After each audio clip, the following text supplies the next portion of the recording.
कलयुग के निशान आने लग गए, उनकी छाया पड़ने लग गई है। अब जो नहीं जानते, अभी से मेरा चैनल है उसके ऊपर ओके करो, सब्सक्राइब करो और मेरे से जुड़े रहो।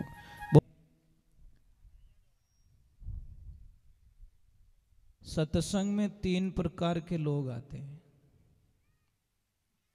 कथा चल रही, श्रेष्ठ भागवत जी में बताए गए कथा कैसे सुनी जाए, श्रेष्ठ श्रोता बन के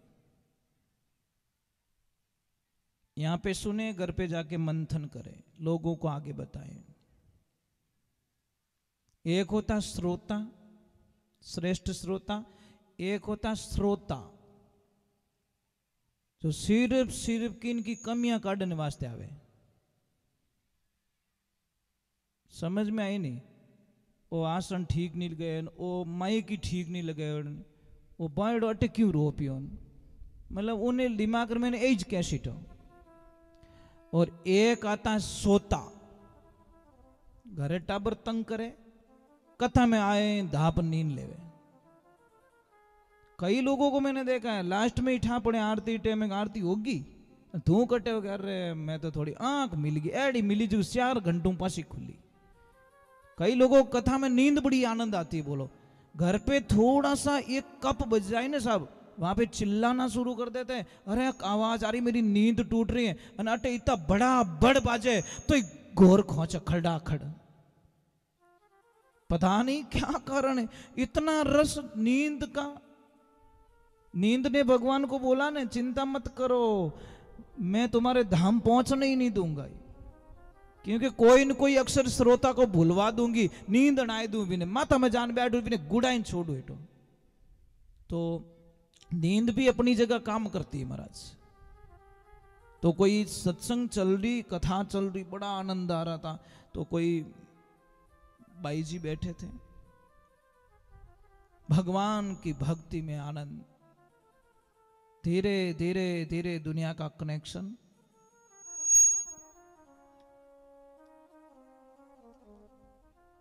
कथा में और जैसी खड़ी हुई नाचने लगी, और साहब ऐसी नाची, ससुराल था वहां पे, आई तो घूंघट में, अपन ऐसी नाची कि ओढ़नी थी वो गिर गई नीचे, उगड़े माथे होगी। और जैसी उगड़े माथे हुई, बिना ससुर जी बटी बैठा, बे ओळख ली कि राम राम राम राम।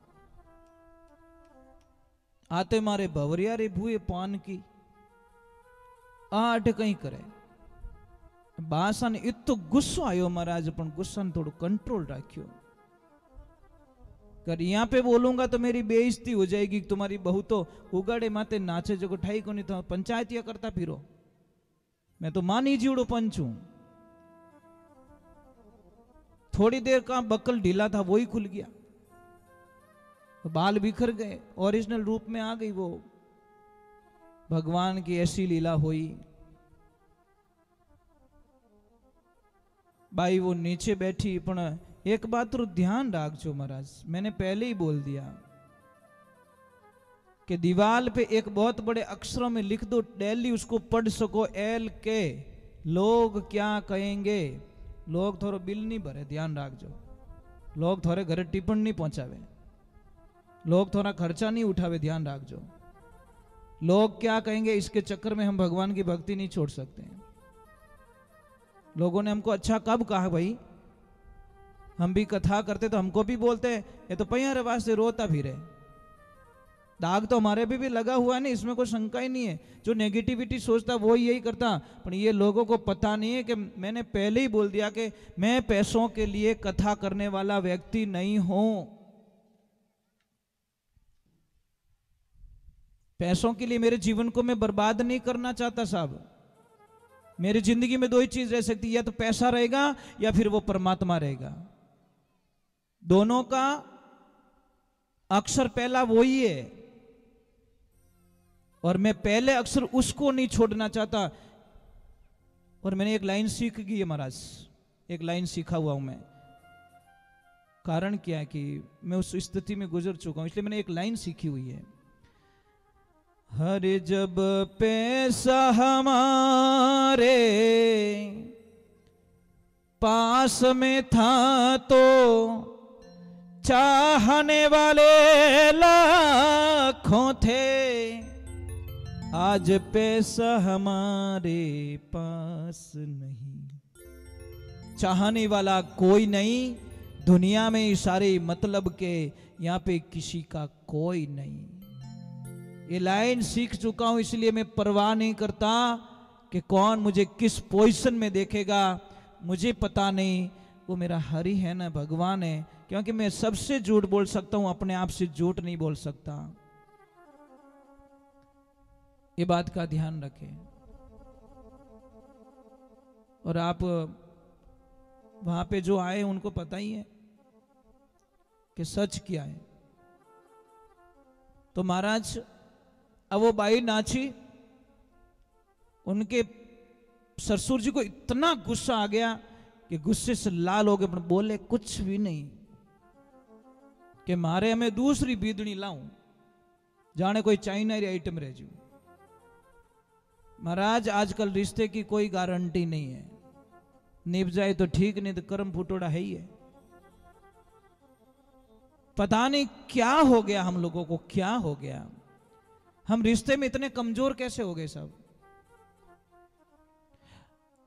और दुनिया की रीत देखना, कोई भी माता बहन जब सत्संग में नाचती है ना, कथा में नाचती है ना, तो लोग कहीं कहीं तो बावड़ी होगी। मीराबाई को भी बोला था, मीराबाई को क्या बोले, अरे घर रे लोग मने बावड़ी बतावे, संगरी सहेल्या मां परे आंगली उठावे, अरे हसी रे उड़ावे रे नैना टाबरिया रे मीरा बनी रे जोगणिया। छोटे छोटे बच्चे उसकी हंसी उड़ा रहे, पर वो तो हरी रंग में रंग। अब महाराज भगवान की कृपा हुई, कोई भी देवी जब सत्संग में नाचती है तो कहते बावड़ी होगी, और डीजे माते नाचे जने, वाह वाह, कहीं के वाह क्या स्टाइल है, ये थारी भली रेवे थारी, सब तो धूड़ो उड़ाए दियो, अटे स्टाइल होगी। महाराज डीजे पे भी गंदे गाने नहीं बजने चाहिए, सुधारा नहीं होगा साहब। आप एक बच्चे को 3 महीने संस्कृत की स्कूल में डालो, वो अच्छे अच्छे श्लोक बोलना सीख जाएगा, और 3 महीने तक दूसरी स्कूल में डाल दो, वो आगे रो है जो कोई भूल जाइए।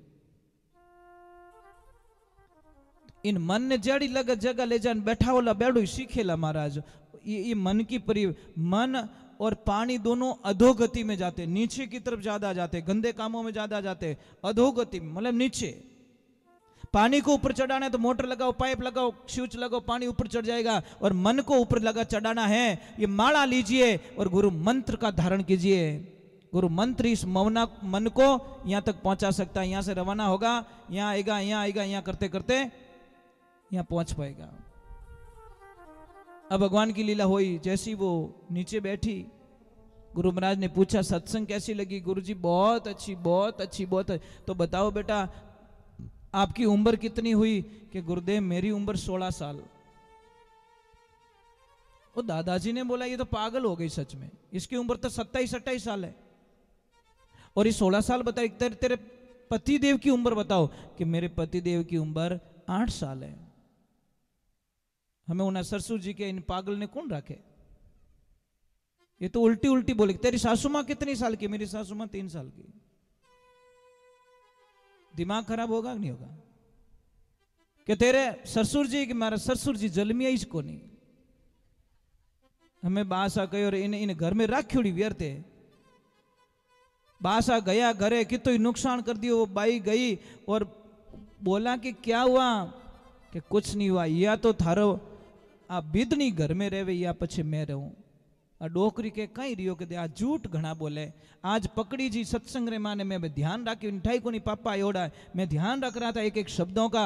अरे आ नाची ओढ़नो पड़ियो की को नहीं, बकल टूटो की को नहीं हो जाता है। उसमें मेरी नाराजगी नहीं, अपनी झूठ बोली नहीं, वो मुझे पसंद नहीं आया। वो भी भगवान की कथा में, भागवत चल रही, वहां कथा में झूठ बोल के आई। तो वह लड़की बोला, पापा मेरी जिंदगी में एक भी झूठ मैंने कभी नहीं बोला है, मुझे बताओ मैंने कहाँ झूठ बोला। कि तू नाची, हाँ। ओढ़नो नीचो पड़ियो, कि हाँ। तो गुरुदेवता ने उम्र पूछी कि हाँ। तो कितनी बताई? तू बताई 16 साल, जबकि तेरी उम्र 27 साल है और तेरे पति की उम्र 32 साल है। तू बता रही है 8 साल का, और आ डोकरी 60 साल की, तू के 1.5 फुट की 3 साल की। और अटे 1 2 3 आई एम फ्री। मारो तो पत्तो ही काट लियो।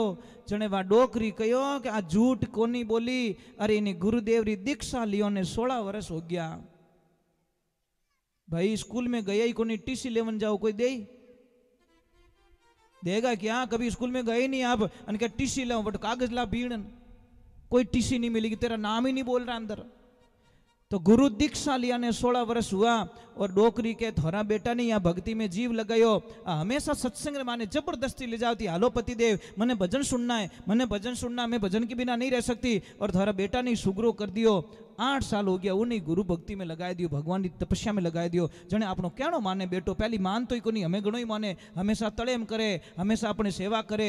पानी मांगो तो पानी लेने उबो रेवे, कोई चीज मांगो तो लाइन देवे। ये 8 साल भी कितो फर्क पड़ियो? कि हाँ फर्क तो पड़ियो। डोकरी के 3 साल भी मने ही माडणी ले जाने इन धर्म रे रास्ते आ चलाई दी। इन्हीं वास्ते मैं भी गुरुमुखी होगी। और था तो वगरनाथ रो बड़द हाल है जूझ फिरो। वगरनाथ रो बड़द कौन है? मन है। ये मनवा थने किण विधि के समझाऊं? अरे घोड़ो हो तो लगाम लगाऊं, ऊपर झीण कसाऊं, हो यसवार थारे ऊपर बैठू चाबुक दे समझाऊं, मनवा थने किण विधि के समझाऊं। एक ध्यान रखना, जब तक आपके जीवन में गुरु नहीं है तब तक जीवन शुरू नहीं है। ये जिंदगी में ध्यान रखना। गुरु बड़े परमार्थी होते, दूसरों के लिए जिंदा रहते हैं। हम कोई भी शास्त्र में अच्छी बात पढ़ते हैं, आप लोगों तक शेयर करते हैं। क्यों करते? हो सकता है 1000 में से 999 को वो चीज काम नहीं आएगी, पर एक को तो काम आएगी, किसी एक को तो काम आ जाएगी। और साहब यहाँ पे जो पहुंचाऊं ना, ये सत्संग की कृपा से पहुंचाऊं मैं। अगर सत्संग की कृपा नहीं होती तो मैं आपके दर्शन करने के लिए कभी नहीं आता, क्योंकि मैं आपको नहीं जानता, आप मुझे नहीं जानते हो। मेरी सत्संग कहाँ पे देखी आपने? मोबाइल पे देखी, आप लोगों को अच्छी लगी और आपने मेरे से कांटेक्ट किया, और कांटेक्ट करने के बाद में मुझे निमंत्रण दिया और मैं आपके दर्शन करने के लिए यहाँ तक पहुँच गया। ये सत्संग का जागा मारा भाग पुरबला शुक्र। राधे राधे। हाँ ले जा थारा वालों, तू ले जा। ये 3 ही आए, 3 कैमरा बेच दिया है। ओके ओ मारो, बोके ओ मारो, ओके ओ मारो। ले जा भाई, ले जा। उबो क्यों? ए कलाकार बनी बेटा, ए बेटा नीचे भेजो, नीचे। ए फटफटिया, वो अभी उठाए दे तो फिर ठीक है, बच गया। चलो थोड़ा भगवान के गुणगान करते हैं। बोलिए श्री भगवान की, माता पिता गुरुदेव की। और मैं वंदन कर रहा हूँ जो भी YouTube के माध्यम से चैनल पे देख रहे हैं, उनको भी मेरा कोटि कोटि प्रणाम।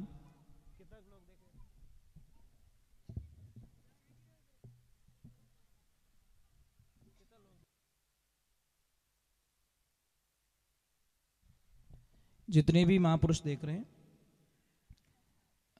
आप जुड़े रहिए। मैं आपको कुछ न कुछ बहुत अच्छी राज की बात बताने वाला हूँ। चलो एक बार जयकारा करते हैं श्री भगवान के चरणों में। तो यहाँ पे भागवत जी में एक शब्द का प्रयोग किया गया, सत्यम धीमहि। सत्य ही तप है, सत्य ही जप है, और सत्य ही ईश्वर है।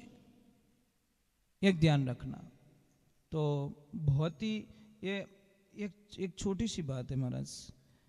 एप्पल होती ना, एप्पल, उसको डायरेक्टली हम गिलास में नहीं डाल सकते, पर उसका जूस बना के गिलास में डाल सकते हैं। तो जितने भी वेद पुराण है उनका ये जूस है, क्या है? सार। मतलब एक पौधा होता है, पौधे को हम डाली खाएंगे तो वो फल का रस नहीं मिलेगा, पर ये सारे वेद पुराणों का मतलब सारांश यहाँ भरा है। टोटल का फल ये दे दिया एक। क्योंकि व्यास जी महाराज बड़े उदास थे, तो उनको पूछा गया नारद जी ने कि क्या हुआ, कि ये हुए, मेरे को शांति नहीं मिले, 4 वेद 6 शास्त्र 17 पुराणों का मैंने वर्णन कर दिया, मुझे शांति नहीं मिली, तो शांति मुझे कैसे मिले? कि ये उपाय बताया कि श्रीमद् भागवत कथा का रचना करो, उसका विस्तार करो, और इसका विस्तार किया तब उनको शांति मिली। ये कथा में बड़ा आनंद आता है, सब सुनने वाला चाहिए, और जितना हो सके कथा को सरल बना के सुनाए ताकि बच्चे को भी समझ में आ जाए।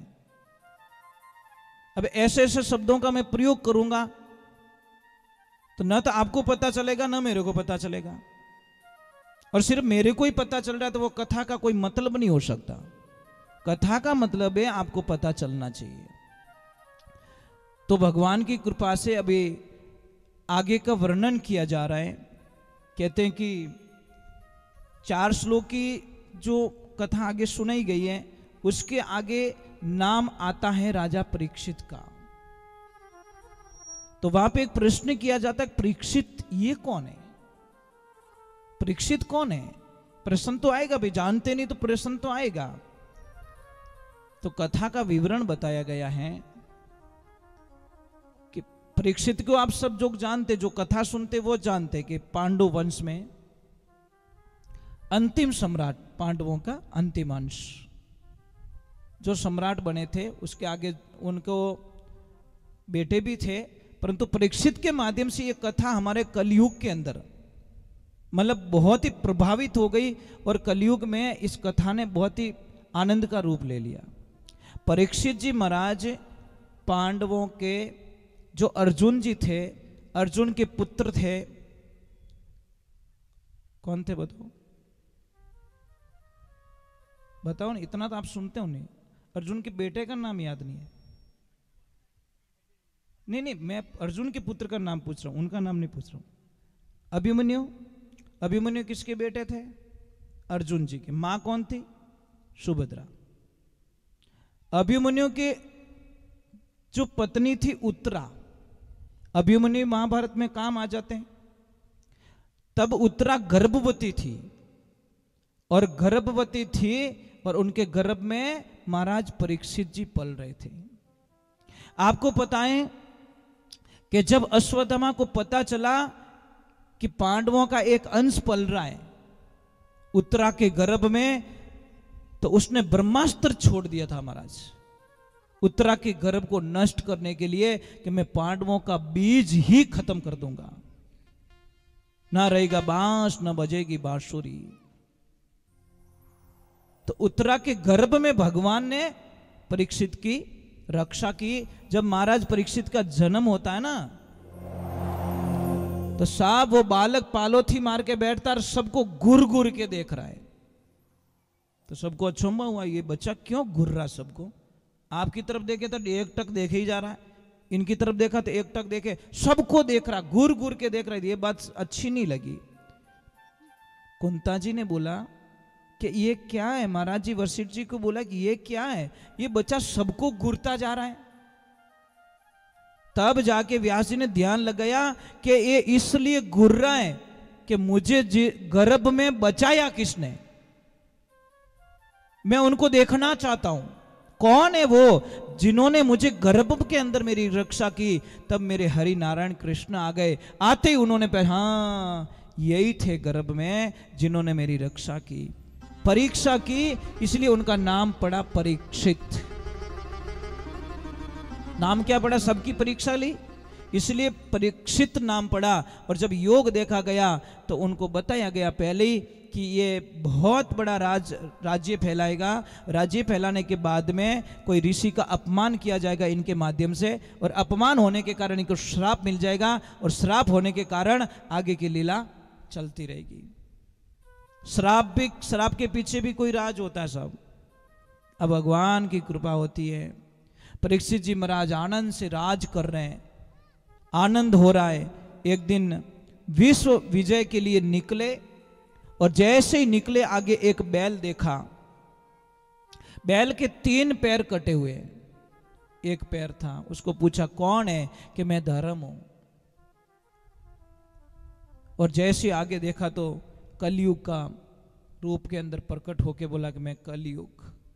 तो उन्होंने बोला कि तेरी कोई जरूरत नहीं, यहां पे तू वापस चला जा, मेरे राज में मेरे जीते जी तेरी यहां पे एंट्री नहीं हो सकती। क्योंकि जब पांडव चले गए थे, उनको पता चल गया था कि कृष्ण भगवान ने द्वारका से संदेश भेज दिया है कि अब मैं मेरे लोक को जा रहा हूं और पांडवों आप भी चले जाओ, समय विकराल आने वाला है।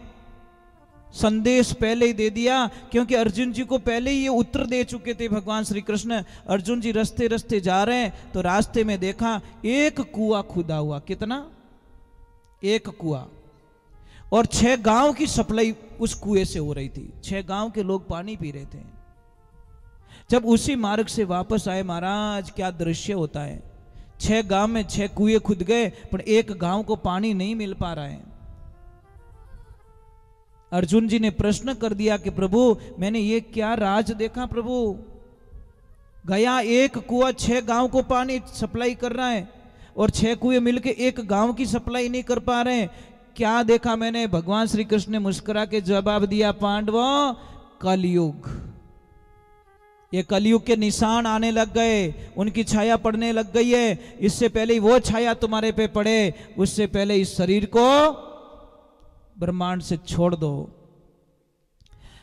तो कैसे कि कलयुग में देखना, और सत्य है वो बातें कभी झूठी नहीं हुई, कलयुग में एक बाप के अगर 6 बेटे हैं तो बाप की इतनी ताकत बताइए साहब कि वो 6 बेटों को पढ़ा देगा, उनको खाना खिला देगा, उनके कपड़े लाके दे देगा, 6 की शादी करवा देगा। पर कलयुग में 6 बेटों की औकात नहीं है जो एक बाप का पेट भर सके। ये कलयुग के निशान है महाराज। आज 6 वाला दुखी है, 8 वाला भी दुखी और 1 वाला भी। 6 की भी ताकत नहीं है। एक बाप ने 6 को तो बड़ा कर दिया, पाल दिया, पोस दिया, परंतु 6 की ताकत नहीं है जो एक पिता का पेट भर सके। कलयुग की पक्की निशानी है। वो तो के वो करी, वो के वो करी, वो के वो करी। ऐसे ही चक्कर में कोई 4 बेटे थे, करोड़पति थे। पिता ने पूरी जिंदगी अपनी जमीन वगैरह गिरवी रख के चारों को फैक्ट्रियां चालू कराई, करोड़पति बना दिया बेटों को। अब वो बाहर रहते हैं, भगवान की कृपा हुई, पिताजी का देहांत हो जाता है। जब वो आते हैं साहब तो क्रियाक्रम के 12 दिन जैसे ही निकल गए, जब समाज का काम करके वापस जा रहे थे तो माँ बच गई। माँ को साथ में बाहर ले जाना जरूरी था, अकेले नहीं छोड़ सकते। तो सबसे बड़ी वाली बहू ने पति को बोल दिया, देखो पतिदेव इन डोकरी हाथ मत लीजो, मैं घर में नहीं रखूला, मारे नहीं ने 36रो आंकड़ो है, मारे जमीज को नहीं, मारे हो जी आते। सेकंड वाली बोली कि नहीं पतिदेव को देखो मैं भी ऑफिस जाती हूं और यहाँ ले जो मती। तीसरी बोली कि मारे तो घर छोटो है, और चौथोड़ी थोड़ी ज्यादा पड़ी होड़ी कि please I don't like, I not accept. मारा हाउजी तो काला गणा, मारे बंगलो कितु बढ़िया बनी ओडे बटे बैठी। मारी फ्रेंड्स पूछी आ कौन है, तो मैं जवाब कहीं दे नहीं नहीं नहीं, लीजो ही मती भूल में। सच में चारों भाइयों के आंखों में आंसू आ गए, रोने लगे चारों कि वारे किरतार वाह, मेरी माँ ने हमको जन्म दिया, हमको पाला पोसा बड़ा किया, पर किसी गांव में जाके नहीं पूछा कि मारा बेटा ने खानो खिलानो है कि नहीं है, मारा बेटा ने पढ़ानो है कि नहीं है, मारा बेटा ने दूध पिलानो है कि नहीं है, किसी को नहीं पूछा। और आज एक माँ को रखने के लिए हमारी पत्नियों से इजाजत लेनी पड़ रही है। वारे वाह कलयुग वाह, क्या फैसले करवा रहा है तू। फिर उन्होंने बोला कि देखो मिनक हजेला के बाप जाता इतनी बार लागी, डोकरी हालत पूरी रहेगी, एक काम करो 15-15 दिन की बारी गाल दो। तो सबने बोला कोई बात नहीं, 15-15 दिन के लिए हम रखेंगे, कोई दिक्कत नहीं है। और जैसे ही 15वां दिन होता, 16वें दिन सुबह सासू मां बोलती पानी कि नहीं दिन की हो 16वो आगलो घर, अरे मुंडो तो धोवाई दे, नहीं एक लोटो पानी बिगड़ जाओ आगे। एक दिन महाराज संजोग माता जी कहीं मंदिर पे बैठे, एक आदमी आता है, बोला माँ प्रसाद ले लो। बोले नहीं बेटा आज मेरा उपवास है। क्यों माँ आज कहनो उपास के बेटा आज 31 तारीख है कि मैं तारीखों में तो कोई एकाशणो रखे कि बेटा मुझे रखना पड़ता है। जीण महीना में 30 दिन होवे तो एकासणो राखनी कोई जरूरत नहीं, मिल जाए थोड़ो बहुत ही मिल जावे, पण जीण महीना में एक दिन बत्तो रेवे ने उन दिन मने पूरो दिन खानो नहीं मिले। इन वास्ते मैं एकासणो राखूर मंदिर चली आती हूँ, क्योंकि मुझे पता है कोई देने वाला नहीं है, सब 15 दिन के काउंट में बैठे हैं। तो मैं एक प्रार्थना करता हूं,